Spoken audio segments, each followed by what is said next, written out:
Good afternoon. All right, so I'm going to continue with talking about medically at-risk drivers, and I'm going to just give you a little definition of what we consider in the Medical Advisory Board someone to be at risk. Talk about the review process, the board itself, some of the testing that we use when we're making a determination regarding fitness to drive, and then the role of the healthcare provider. So first, to determine when someone is unfit, we need to know what a fit driver is. And a fit driver is one that's safe because they have the ability to reason, remember, and react quickly to any driving hazard or to avoid a collision.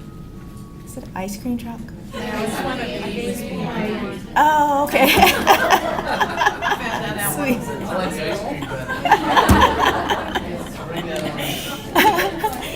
Warning signs of an unfit driver, and these are kind of common sense. Get lost, not observant, meaning observing the street signs, accidents, near misses, drifting across lanes, slow to make decisions, poor distance judging, driving too fast or too slow, and parking difficulties, in particular backing up. I have a lot of slides, so I'm going to go through them quickly. If I'm going too fast, you just put your hand up for me to stop.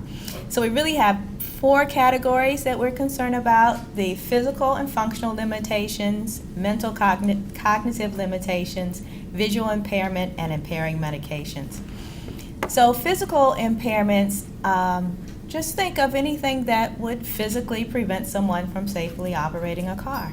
Degenerative conditions, Parkinson's, multiple sclerosis, the musculoskeletal limb loss or loss of function of a limb, cerebral palsy, neurological, including strokes, seizures, TBIs, traumatic brain injuries, endocrine disorders, in particular diabetes, we're concerned about the most related to hypoglycemic events in particular, cardiovascular, heart failure, arrhythmias, respiratory, sleep apnea, severe lung disease, emphysema, a condition where someone may require oxygen, mental and cognitive, obviously dementia, but also mild cognitive impairment, Parkinson's again, schizophrenia, alcohol abuse, drug abuse, visual impairments, the inability to correct to a minimal visual acuity of 20/70, and the field of vision, it should be less. That's less than 110 degrees with both eyes. This I'll just roll through really quickly, but on the left you'll see what is normal vision. On the right is a depiction of someone who has cataract. So you can see how that could impact their ability to drive.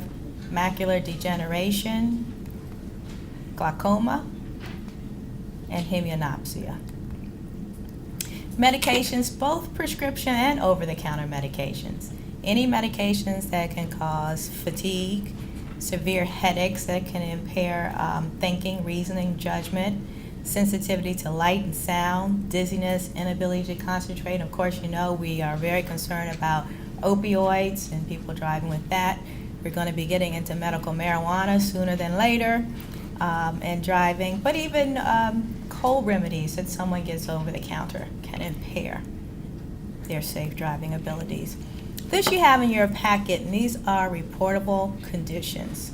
These conditions, an individual who has this condition that drives or wants to become licensed to drive is required to report these to MVA for medical review.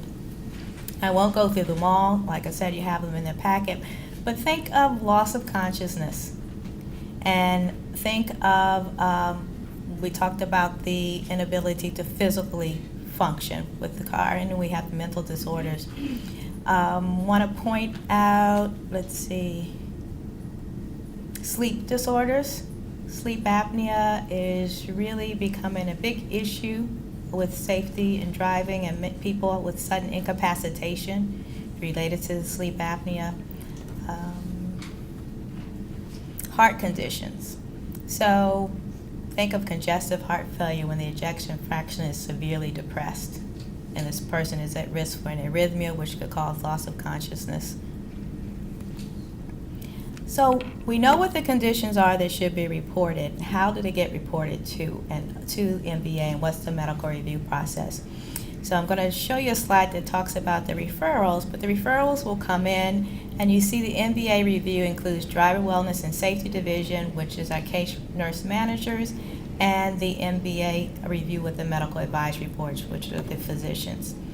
So cases come to us, like Nanette had mentioned, through law enforcement, and those are probably 98% related to some stop. Drivers getting lost. We often see construction zones in older drivers. It's a big issue. Think, first of all, if you're challenged cognitively already and you have to detour, and then you have to go through a construction zone like this older driver that we had, and then he didn't pay attention to the flag man. He ended up driving in the zone, somehow on the Jersey wall, and the car tilted. Healthcare professionals will refer to us, and there are a couple of ways that those referrals can come through, and I'll show you that at the very end. But it can be someone you're treating and you want to report. We find that sometimes healthcare professionals will, which is fine, take it upon themselves to tell their patients, you shouldn't drive. Well, they come back the next month and they're still driving, and you say you shouldn't drive. And it gets to a point where you feel you need help. That's what we're there for. And we'll get reports from healthcare professionals. Sometimes the professionals are asking us to take immediate action, which we do when needed. Branch referrals. Someone goes into the branch to renew their license. So the customer agent sees this person come in, and they're in a wheelchair, and there's someone pushing the wheelchair, and they get to the counter, and these things all happen. And there's someone who's trying to perform the transaction. And then when it comes time to sign, you must be able to sign, and they're trying to use two hands to sign. Those will, something like that. It doesn't have to be that severe, but if there's a concern where someone may have a cognitive impairment, there was a commercial driver who had gone into a branch 4 days in a row with the same question, and they referred that person to us. Individuals can self-report, and primarily those who mostly know about the system, but those who become aware through their physician or some other means can self-report to us, and they may find out in the branch the requirements of reporting. Court referrals, that's a lot to do with our DUIs under the influence of alcohol and or drugs, but sometimes someone can go into court and fight a ticket, and we'll get a letter from the judge, and the judge says this person clearly has signs of dementia and they need to be evaluated. And concerned citizens. So anyone can report to the MVA. If we get a report from a family member, a neighbor, an anonymous report, we don't act on that report by taking someone's driving privilege. What we do is we refer that to investigations. We have an investigations unit of police officers who will go out and do just that. And they will interview the driver, they'll interview family members, they'll observe what's going on. There was someone reported by a neighbor because of concerns with drunk driving. The investigator went out, guy's not there, he goes back the next day. He decides to wait around a little bit, and the driver pulls up in his truck, and half on the driveway, half on the grass, and when the investigator gets there, there's beer bottles open in the truck, and he was obviously at that time intoxicated. Okay, so we get the referral, and what happens is the nurse case manager, that's driver wellness and safety, is really responsible for gathering all of this information. And not all referrals come to the medical advisory board. There are some that the nurses will investigate or manage on their own, but the ones that maybe need an MD to review or need suspension in particular will come to the board for review. The medical advisory board has been in existence since 1947, and it's composed of physicians from various specialties. And what we do is review medical information of drivers, and we determine based on the conditions if we think that driver is fit to drive. We collaborate with the nurses, and the board provides advice. So the board has no power to take away or give driving privileges. We make recommendations to the Motor Vehicle Administration, and then based on our recommendations, the Motor Vehicle Administration takes action. So our review depends partly on the source and partly on the information we receive. So if we get a self-report, someone reports to us that they had a seizure and they had it last week, that person, we're going to suspend their privileges until we get more information and until they're seizure-free for 90 days, and that's law. If we get a law enforcement referral for someone who they stopped because they were weaving lanes, not controlling the vehicle in a safe manner, and when they stopped them, the driver could not tell them where they were. They were going to the mall's in the other direction. We'll get those type of referrals also. And what we do with that person is we will ask for a physician's report. We ask for a health questionnaire to be completed. Depending upon the condition, like the seizure or loss of consciousness, we'll ask for a loss of consciousness affidavit, which tells us the last time you had a loss of consciousness. And immediate action, I noted, we'll take if it's unsafe, if there's evidence that you are at harm for yourself or others. Immediate action means emergency suspension. We may refer for MVA testing. MVA does testing for vision, law, driving, and we have the functional capacity test, which I'll show you. And then we often refer to the occupational therapist, driver rehab specialist. They're really critical in what we do as far as our reviews are concerned. The FCT, there was an article in 2006, and what it did was address FCT, and it says it's a performance-based cognitive measure that predicts at-fault motor vehicle crashes. And Maryland MVA was part of this research, and it's provides a lot of good information with the different components of the FCT, which we'll go through a little. And I just stuck this in here because with the functional capacity test, we are looking at vision, we're looking at cognition, and we do look at a little bit of physical impairment also, but we're really focused on cognition. But cognitive impairment, as you know, it does not have an age requirement. Someone can be cognitively impaired because of medications, a congenital condition, but I just noted, which we know, that the impairment does increase with age. So the MVA functional capacity test consists of 6 screens. I'm going to go through them briefly. Test number 1, that's the lower limb strength and flexibility. It's basically a walk test. And what we have is we have a line on the floor, and they have to walk that 10-foot line forward and backward. They don't have to stay on the line. The line is just a measure for them for distance. And when we find they're having difficulty in walking the line, or as far as time is concerned, then that is indicative of someone who may have difficulties with braking and controlling speed. Test number 2, useful information processing speed, UFOV. And this is a visual field over which drivers can rapidly process information that's presented to them visually. And I'll show you that in a few. So it measures divided attention, it measures processing speed.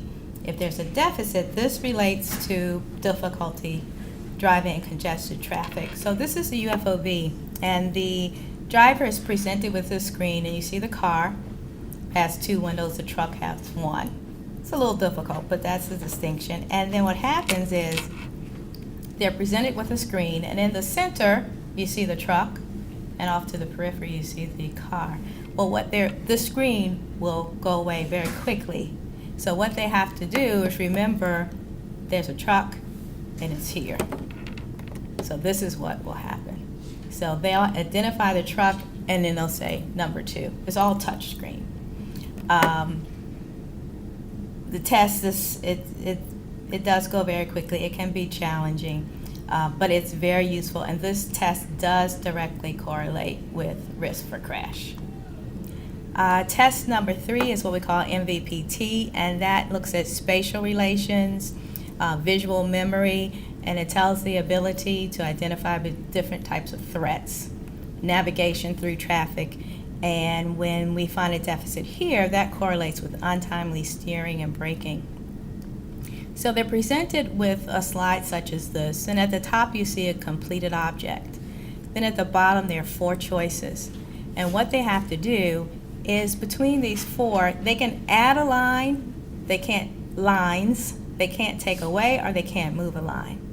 So they're asked, looking at the four below, which of these, if you were to add lines only, would make that object at the top? Which? The last one, right? Okay. And here's another example. Which, if you were to add lines only, would make the object at the top? And it's the second. So they get a series of these. Memory recall, they're just given 3 objects to remember after several minutes. And with that, if there's a deficit there, they're likely to forget traffic rules, get lost, not be able to follow directions. Trails A and B looks at the visual search and divided attention. Trails B we use mostly, and it is sequentially connecting numbers and letters. And ours connects 1 through 13 and A through L, and I'll show you. But people who don't do well in here have difficulty navigating intersections, because this test looks at divided attention flexibility, the ability to shift attention, and motor tracking. And you'll see this is something like what they're presented with. And they have to connect 1 to A, 2 to B, and so on. Now these screens are not timed, so based upon the time it takes them to complete it, though, will give us an idea of where there is a deficit, if there is. It's not a test, so it's not a pass-fail. It's just a screen. And if we look at this, and we look at all 6 of these, and we find there are no deficits, then we may do nothing further. Depending upon the referral, though, we may refer them for an MVA drive test. If there's a mild deficit, for sure, we'd send them for a drive test. If moderate to severe deficits when looking at the FCT, then that's when we get older OT or driver rehab involved, because they really need a comprehensive assessment, which is not something we are able to do at the MVA. So just what we do with our review, remember we have all our reports, the healthcare provider reports, we have the health questionnaire, the loss of consciousness affidavit, we have the FCT, the drive test, maybe the vision test, and we have the OT driver rehab assessment. So we're not looking at one piece of information, we're making a determination. And we have basically 1 of 3 recommendations. Qualify to drive with no stipulations. Those cases we close. They have stipulations. They can drive, but we may want to monitor them. We may restrict them geographically, or they're not qualified to drive, and they can be temporarily or permanently suspended at that point. Okay, just want quickly about the healthcare provider's role. So as far as the healthcare providers are concerned, COMARS, is Code of Maryland Regulations, is what applies to healthcare providers. They are not required to report, but they should or may report. So it's any person authorized to diagnose, detect, or treat a disorder. So it's not just physicians, but anyone who has that ability. And the disorder specifically referred to lapse of consciousness or a visual deficit. Lapse of consciousness, this is what the regulations consider lapse of consciousness. So it's not someone necessarily passing out, but any of these conditions can cause a lapse of consciousness. So the clinician's assessment, the goal is to identify drivers who may be at risk for unsafe driving, obviously. So your functional areas, the vision, cognition, motor, and somatosensory function. So with motor function, something simple as range of motion. You want to make sure you have to turn to be able to look out those windows. Very simple to do. Some of the screening tools I have here. Cognitive, MOCA, mini mental status, clock drawing, maze test, any of these things that you can do in the office that may clue you that this person could be unsafe. If you identify a driving deficit, it may be a temporary deficit, something simple, someone broke their right ankle. Obviously, they should not drive temporarily. And once that's healed, they can go back to driving. You may need to evaluate them after that, though, to make sure they don't need physical therapy, they have range of motion, etc. If it's a permanent deficit, then that's when we need to talk about driving cessation. And as Nanette mentioned, you really think about progressive conditions in this case. You don't want to wait until you get to the point where you can't drive. You want to empower them as much as possible, so you'll start that talk early. No deficits identified, periodic monitoring. If you're not sure, that's where we come in. You can refer them to MVA or directly to occupational therapy.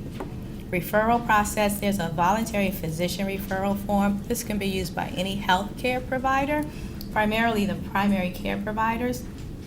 It's online, it can be downloaded, it's in your handout also. Very simple. These are basically the reportable medical conditions. You just check it. There is a second side to this where it does ask about your name, it asks how long you've known this person, if you think they should be immediately suspended or not, and you can just fax that in, email it to us, and we will take it from there. If you had somebody that you wanted to report but you wanted to remain anonymous, then you could send us a letter and you ask to remain anonymous, and we would honor that. And I just want to finish with this because there's often a question about how am I protected if I report? So the reports to the MVA are confidential, and you see no civil or criminal action can be brought against a physician, and we're changing that to healthcare provider who makes a report under this particular law. The only privilege that's protected is the psychiatrist and psychotherapist physician relationship. Those are protected and should not be reported to MVA.